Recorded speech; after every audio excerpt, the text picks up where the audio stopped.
भगवान हयग्रीव, वेदों के रक्षक की दिव्य कथा।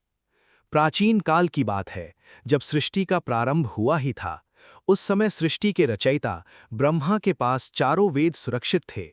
इन्हीं वेदों के आधार पर संसार में ज्ञान, धर्म और व्यवस्था स्थापित होनी थी। परंतु सृष्टि की शुरुआत में ही एक भयंकर घटना घटित हुई। दो अत्यंत शक्तिशाली असुर, मधु और कैटभा ने ब्रह्मा जी के ध्यान का लाभ उठाया और चारों वेदों को चुरा लिया। वेदों को लेकर वे अथाह समुद्र की गहराइयों में छिप गए। जैसे ही वेद लुप्त हुए, सृष्टि में अज्ञान का अंधकार फैलने लगा। ज्ञान का स्रोत ही समाप्त हो गया था। ब्रह्मा जी अत्यंत चिंतित हो गए।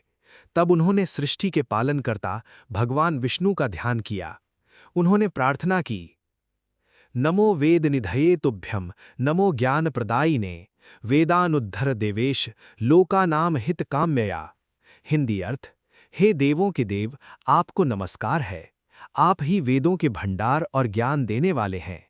कृपया लोकों के कल्याण के लिए वेदों को पुनः प्राप्त करें। ब्रह्मा जी की प्रार्थना सुनकर भगवान विष्णु ने एक अद्भुत अवतार धारण किया। ये अवतार था घोड़े के मुख और दिव्य तेज से युक्त भगवान हयग्रीव का।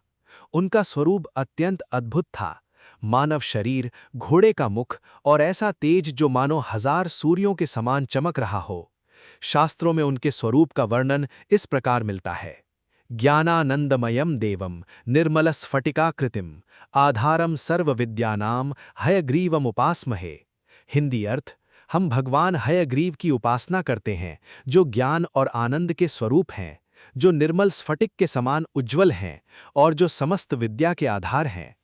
भगवान हयग्रीव तुरंत समुद्र की गहराइयों की ओर बढ़े, जहां मधु और कैटभा वेदों को छिपाकर बैठे थे। जैसे ही भगवान वहां पहुंचे, भीषण युद्ध आरंभ हो गया। समुद्र की लहरें गरजने लगीं, आकाश में देवताओं की दृष्टि टिक गई। असुर अपनी पूरी शक्ति से युद्ध कर रहे थे, परंतु भगवान हयग्रीव का तेज उनके लिए असहनीय था। युद्ध के अंत में भगवान हयग्रीव ने मधु और कैटभा दोनों का वध कर दिया। इसके बाद उन्होंने चारों वेदों को पुनः प्राप्त किया और उन्हें वापस ब्रह्मा जी को सौंप दिया। जैसे ही वेद पुनः ब्रह्मा जी के पास पहुंचे, सृष्टि में ज्ञान का प्रकाश फिर से फैल गया। तभी से भगवान हयग्रीव को ज्ञान, विद्या और बुद्धि के अधिष्ठाता देवता माना जाता है। कहा जाता है कि जो व्यक्ति भगवान हयग्रीव की स्तुति करता है, उसकी वाणी स्पष्ट होती है, स्मरण शक्ति बढ़ती है और अध्ययन में सफलता मिलती है। भगवान हयग्रीव की प्रसिद्ध प्रार्थना है, हयग्रीव हयग्रीव हयग्रीवेति यो वदेत, तस्य निःसरते वाणी सरस्वती प्रवाहवत। हिंदी अर्थ, जो व्यक्ति बार बार हयग्रीव हयग्रीव का स्मरण करता है, उसकी वाणी सरस्वती नदी की धारा की तरह स्वतः और स्पष्ट प्रवाहित होने लगती है। इस कथा का गहरा संदेश ये है कि जब भी संसार में अज्ञान बढ़ता है, तब ईश्वर स्वयं किसी रूप में प्रकट होकर ज्ञान की रक्षा करते हैं। और यही कारण है कि भगवान हयग्रीव को वेदों का रक्षक और समस्त विद्या का स्रोत कहा जाता है।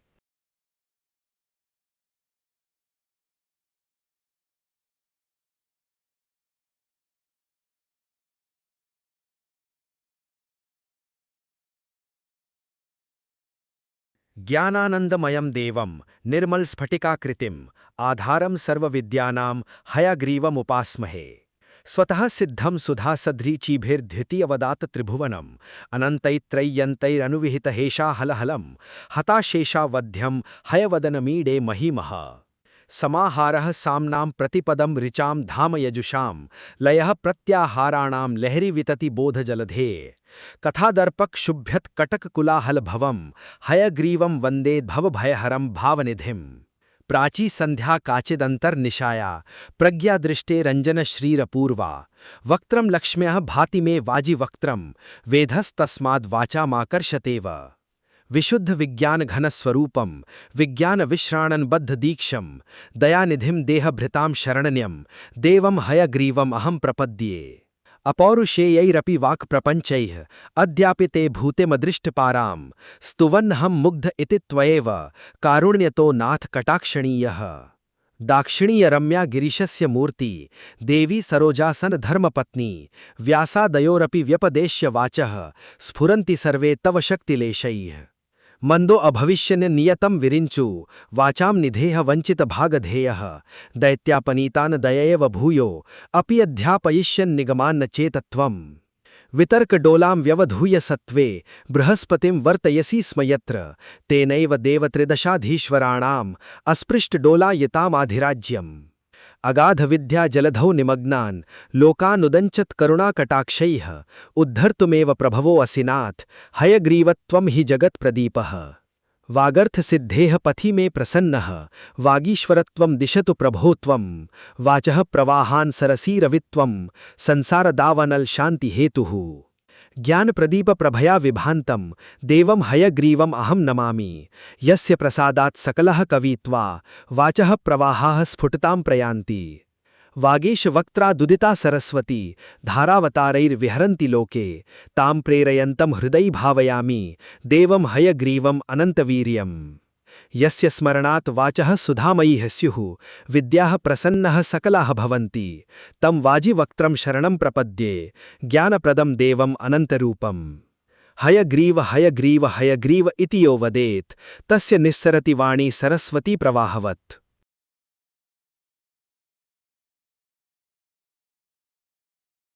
हिंदी अर्थ। हम भगवान हयग्रीव की उपासना करते हैं, जो ज्ञान और आनंद के स्वरूप हैं, जो निर्मल स्फटिक के समान उज्ज्वल हैं और जो समस्त विद्या के आधार हैं। वे भगवान हयग्रीव अमृत के समान ज्ञान का प्रकाश फैलाते हैं और जिनका तेज तीनों लोकों को प्रकाशित करता है। वे वेदों का सार, ज्ञान का महासागर और अज्ञान का नाश करने वाले हैं। उनका मुख ऐसा दिव्य है कि मानो ज्ञान का सूर्य उदित हो रहा हो और उनसे वाणी की शक्ति प्रकट होती है। वे शुद्ध ज्ञान के स्वरूप, जीवों पर कृपा करने वाले और शरण देने वाले भगवान हैं। ऐसे भगवान की महिमा का पूर्ण वर्णन वेद भी नहीं कर सकते, इसलिए भक्त उनकी स्तुति विनम्रता से करते हैं। देवी सरस्वती, ब्रह्मा और महर्षि भी उनकी शक्ति के अंश से ही ज्ञान प्राप्त करते हैं। यदि भगवान हयग्रीव कृपा ना करें तो स्वयं ब्रह्मा भी वेदों का ज्ञान पुनः प्राप्त नहीं कर सकते। वे अज्ञान के समुद्र में डूबे हुए संसार को ज्ञान से ऊपर उठाने वाले हैं। उनकी कृपा से मनुष्य को वाणी की सिद्धि, विद्या और काव्य शक्ति प्राप्त होती है। जो व्यक्ति भगवान हयग्रीव का स्मरण करता है, उसकी वाणी सरस्वती नदी की धारा की तरह सहज बहने लगती है।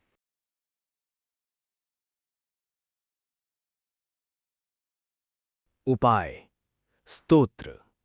यदि किसी बच्चे को वाणी में कठिनाई, हकलाहट या आत्मविश्वास की कमी महसूस हो तो श्रद्धा से भगवान हयग्रीव का ये छोटा स्तोत्र पढ़ा जा सकता है। संस्कृत।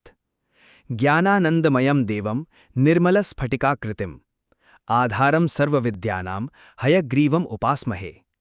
हयग्रीव हयग्रीव हयग्रीवेति यो वदेत् तस्य निस्सरते वाणी सरस्वती प्रवाहवत्। शुद्ध स्फटिक संकाशम ज्ञानदीप प्रदीपकम वेद विद्या प्रदातारम हयग्रीवम नमाम्यहम्। हिंदी अर्थ। हम भगवान हयग्रीव की उपासना करते हैं, जो ज्ञान और आनंद से पूर्ण हैं और समस्त विद्या के आधार हैं। जो व्यक्ति बार बार भगवान हयग्रीव का नाम लेता है, उसकी वाणी सरस्वती की धारा की तरह स्पष्ट और सहज बहने लगती है।